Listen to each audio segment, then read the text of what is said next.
নমস্কার, আমি শ্রী ব্যাসদেব সম্প্রচার্য, আমাদের এসবিএসসি টিভি চ্যানেলে আপনাদের সকলকে স্বাগত। আজকের আলোচনার বিষয় হচ্ছে আষাঢ় মাসের টোটকা। আষাঢ় মাসে যদি যে কোনো একটি দিনে আপনি 56 রকমের পদ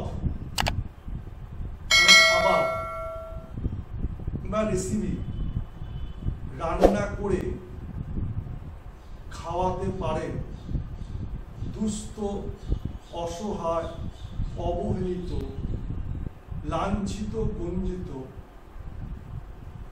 দরিদ্র ব্যক্তিবর্গদের, তাহলে পরে অতি উত্তম ফল লাভ করা যায়। এবার এখানে আসি মূলাঙ্কে, অর্থাৎ কজনকে আমরা এই মাসে খাওয়ালে পরে আমরা শুভ ফল লাভ করবই, সেই শুভ ফল থেকে আমরা বঞ্চিত হব না।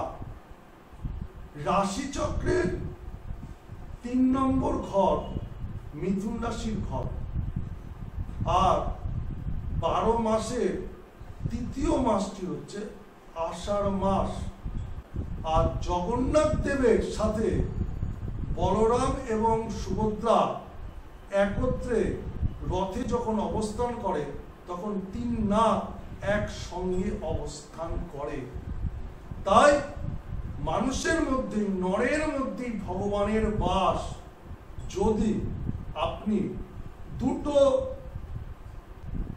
বাচ্চার মধ্যে, অর্থাৎ দুটো পুরুষ এবং একটি নারী, বা 3টে বালক বা 3টে অসহায়, দরিদ্র, বৃদ্ধ বা বৃদ্ধাকে খাওয়াতে পারেন, তাহলে পরে আষাঢ় মাসে পূর্ণ ফল লাভ হয়।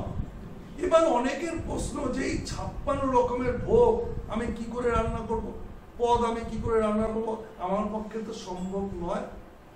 তাহলে পরে আপনি আপনার সামর্থ্য অনুযায়ী যে কটি পদ রান্না করা সম্ভব, তার সঙ্গে আরো বিভিন্ন যে সকল খাদ্যদ্রব্যগুলো আছে, সেটা ফল, মিষ্টি, দই, চাটনি, পায়েস, পাঁপড়, লজেস, বিস্কুট ইত্যাদি ইত্যাদি করে 56 রকমের আইটেম, বা 5 রকমের ফল, 5 রকমের 5টা মিষ্টি, এই করে 56 রকমের আইটেম, একটার সঙ্গে একটা যেন কোনো রকম কানেকশন না থাকে, এই 56 রকমের আইটেম আপনি খাওয়াতে পারেন।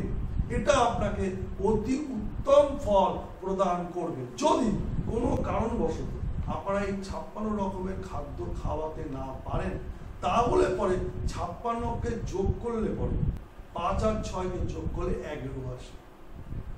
11 আসে মানে 11কে যোগ করলে পরে 2 আসে।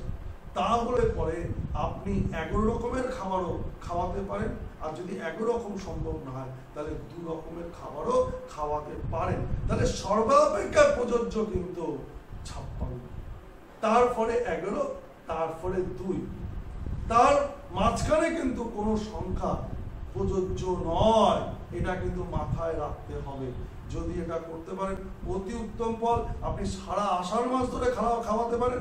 আষাঢ় মাসের যে কোনো একটা নির্দিষ্ট দিন আপনি অবলম্বন করে খাওয়াতে পারেন, এবং যখন আপনি খাওয়াবেন তখন যে খাবে সে যেন তৃপ্ততা লাভ করে, এবং তার খাবারের দর্শন অনুভূতিতে আপনার মনের যেন তৃপ্ততা লাভ হয়। যদি দুটো কানেকশন একই রকম হয়, তাহলে জগতের জগন্নাথ বলরাম আর সুভদ্রার আশীর্বাদে কখনো আপনি অন্ন, বস্ত্র, বাসস্থান থেকে বঞ্চিত হবেন না, এবং আপনার পরিবার, আপনার 3 পুরুষ কোনোদিন না খেয়ে জীবন অতিবাহিত করবে না, আমি গ্যারেন্টি দিচ্ছি। আশা করি টোটকাটি ভালো লেগেছে।